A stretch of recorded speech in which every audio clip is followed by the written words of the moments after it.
just want to invite anyone to share any insights or reflections back. So Chris and I were just chatting, and I realized that part of what I hadn't said that was an insight that came to me from our conversation is co-revelation supposes there is no finish line. There's no what? Finish line. There's no finish line. We're not going to get there. There's no there. It's an ongoing, right? I want to write that down. Revelation, there is no finish line. You have one insight to take home. That could be it. There's no there. We're going there. We haven't It's taking too long. What's taking too long? I don't know. So, lack of a finish line, a little bit of an insight. What else? Can folks just speak in like an insight or two that you had in your conversations or from the talking about the map? From our discussion, area which is, first of all, man, I'm going to say this about you in a moment, just open up our eyes, how you personally engage yourself, and I'm not sure about that in a moment. We heard about the difference, share about the mindset. You got to yell, Dave, because we can't hear. Pastor voice. Okay. In the truth of difference, we're talking about the mindset.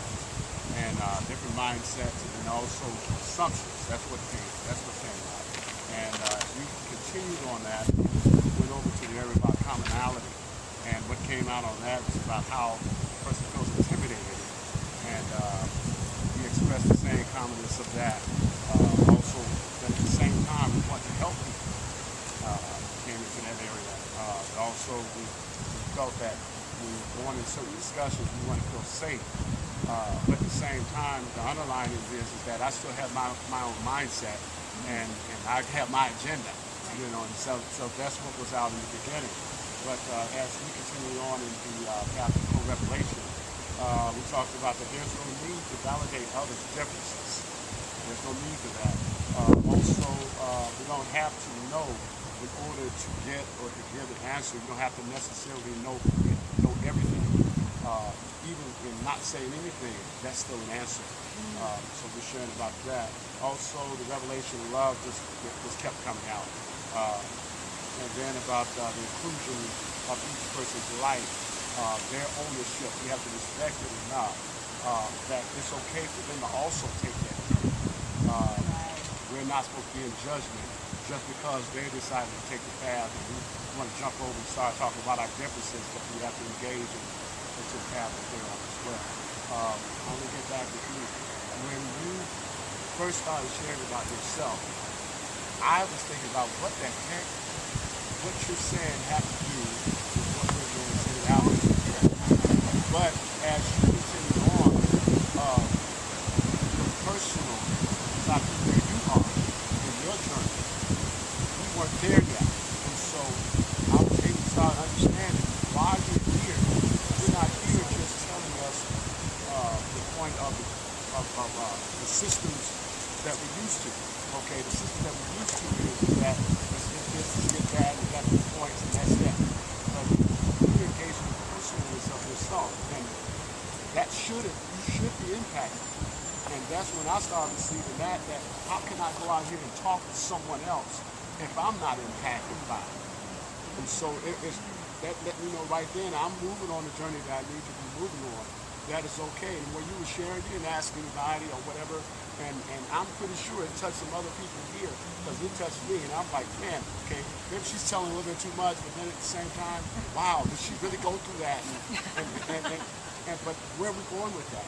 But in the midst of all of that, I'm seeing that's what we were talking about. Wow, how much of an impact, more of an impact that can be for us if we really become more personal and really start talking with each other, regardless of what issues that we have, and start walking in that journey together.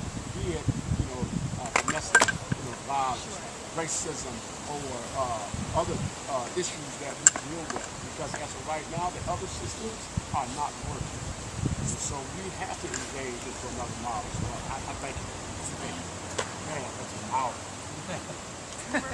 Thank you so much. And there were a couple of questions that I heard, like, how I always say I'm the only instrument I can play, right? So that's all I know. So how can I use my story to further my work and the work of others?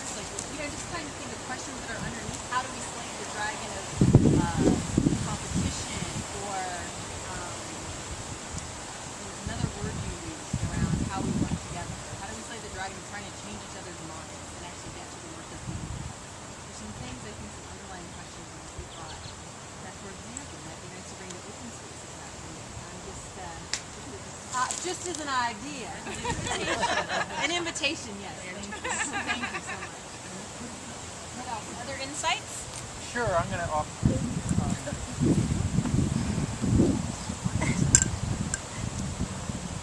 I have kind of been close to tears since you spoke. And I don't know exactly why, so I'm going to host myself a little later on today about that. But there's something that happened, and it's very personal, but I think it's important to talk about it. I've been involved with this group, or a lot of these people, for a long time, and a lot of other advocacy groups and social justice groups for a long, long time. And one of the things that I always challenge myself in my leadership training is about things that hold me back. And so we had this question yesterday and this morning about how can we have everything that we need but we haven't gotten where we want to be yet. And so I started to ask myself, what's been holding me back? And one of the things that holds me back is that I'm afraid to hurt other people's feelings. So sometimes I'm afraid to talk. And I'm afraid to say what I think you're doing wrong, or to be critical. And it's just a personal thing. Sure. I really think it has a lot to do with my parents, schools I went to, and all that stuff, but it's a part of me. And it holds me back. Yeah. Right? And so then it holds my friends back. It holds my groups back. So the thing that you said today, when you talked about grace, and giving people the space to say things and maybe make mistakes, maybe say the wrong thing from time to time, was very, very important to me. It really was. Right? Thank you. Big moment.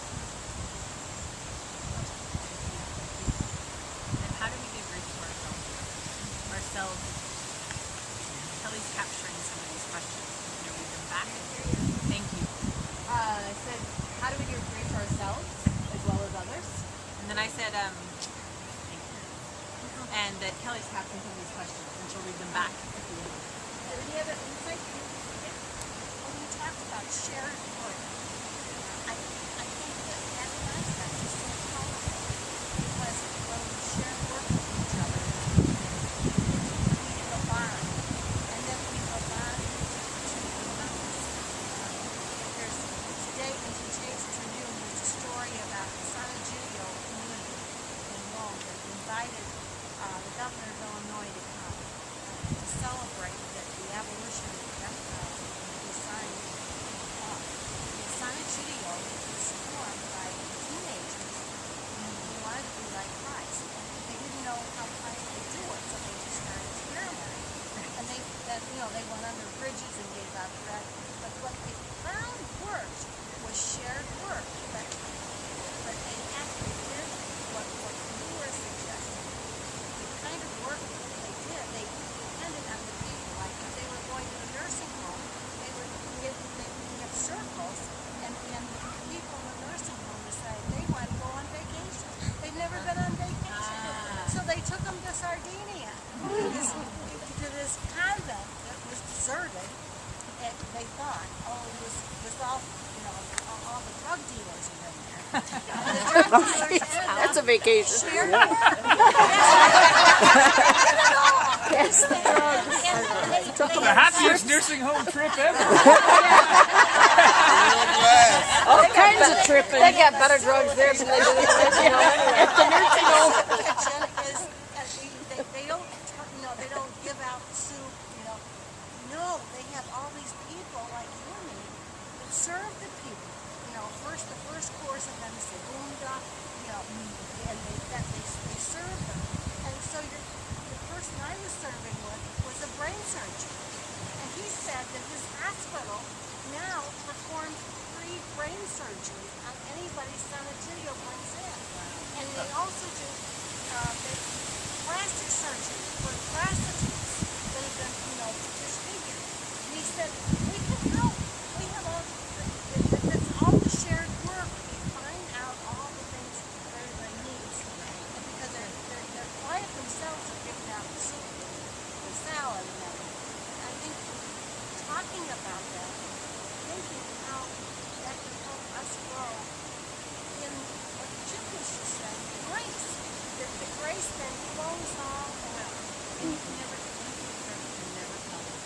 That's right. You know, like you just don't know. And those issues will come up. And you know, I've never been, those issues of community keep coming up. Right? You get the opportunity to work on them. Right? It's not, you meet the drug dealers. Right? You know, like you get the opportunity to work on your community issues. It comes up, but you don't have to go, we're going to go in and work on those drug dealers. Right? You get shared work and the issues come up and you figure out how to do it together. So what is our shared work? One more? How are we doing time-wise? We got one behind us. Right behind you. I'll be real brief. I'll be real brief. The piece on grace, first, Chip, to the man, you can see that when something hits you, you can tell that grace really stuck with you. It's hot. That piece really spoke to me also, dealing with youth, Dark Youth Partnership. When I'm investing so much of my time, giving them so many resources, and they still do something that I would say is, you know, it's stupid. And you said earlier, people aren't stupid. They always have good reasons for doing what they do. That grace piece was something that I was lacking, because I would either lose motivation, either get angry with that kid. The grace piece is powerful. I mean, it's so powerful. So thank you, and I share, you know, your appreciation for the grace piece. Embrace with grace, my man. I'm gonna write that down. So Kelly's been writing a few questions she's heard, and I'd just like her to share them in, because we're going to go into open space after lunch, and we'll have some time to work some questions. So we just wanted to reflect back to you some of the questions. Well, the questions that were named are, how do we give grace to ourselves and others? What is our shared work? How can we use my story to serve the story or our story? How can I bring grace to motivate? How can my journey as host allow me to be impacted and changed? What conditions does it take for everyone, to create space for everyone to be on their own journey together? Good examples of making questions out of the insights that you brought back, and I'm going to stop there because this is a practice that we can continue, and with that I think I'll give Chris an invitation for this afternoon. Yes. This afternoon, Abby, where's Abby? Right here. There you are. Abby and I will be opening space for you this afternoon. And we'll be using another methodology, so this will be open space technology, which is, well, you'll be in it, you'll experience it. But the invitation to it is we're going to create a whole series of conversations, the conversations you came here to have, the questions that are now like absolutely present about our work. So over lunch, we have an hour and a half for lunch, so I'm not going to rush you. But so we do want bums in chairs and other people in chairs at 1:30.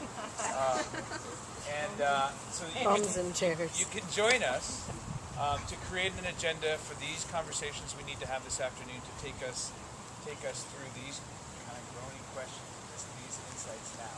Because now we're approaching the halfway point, right? So from here, it's all downhill. It's the heavy lifting. So from here, we're like beginning the process of beginning to flow back out into places where you work and places where you live and love and struggle. So this is the first opportunity to have those in-depth conversations. So we'll have an hour and 15-minute conversations, 2 sessions. Bring your questions. No, just get ready, because you got yourself in after lunch, because we're going to go for it.